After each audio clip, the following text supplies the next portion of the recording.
વિધિ જૂનાગઢના કેશોદમાં તુવેર કૌભાંડમાં અધિકારીઓએ કાર્યવાહી હવે તેજ કરી છે। જે તુવેર નબળી ગુણવત્તાની હતી તેવી 3241 ગુણી તુવેરનો જથ્થો સીઝ કરી દેવાયો છે।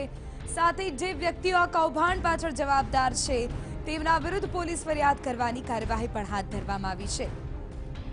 મહત્વનું છે કે ટેકાના ભાવે ખરીદાયેલી તુવેરમાં મોટું કૌભાંડ થયું હોવાનું માનવામાં આવી રહ્યું છે। કેશોદ માર્કેટ યાર્ડમાં ટેકાના ભાવે ખરીદવામાં આવેલી 5 ટ્રક તુવેર હલકી ગુણવત્તાની છે એવું કહીને રિજેક્ટ કરી દેવામાં આવી। એક સાથે 5 ટ્રક તુવેર રિજેક્ટ થતા સ્થાનિક ખેડૂતો અને ખેડૂત હિત રક્ષક સમિતિએ મોટા કૌભાંડની આશંકા વ્યક્ત કરી છે। તેમનો આક્ષેપ છે કે સારી ગુણવત્તાની તુવેર સાથે હલકી ગુણવત્તાની તુવેરની ભેળસેળ કરવામાં આવી છે।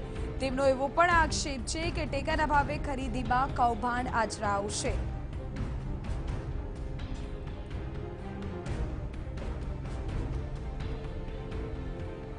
વધુ જાણકારી આપી રહ્યા છે અમારા સંવાદદાતા સાગર ઠાકર।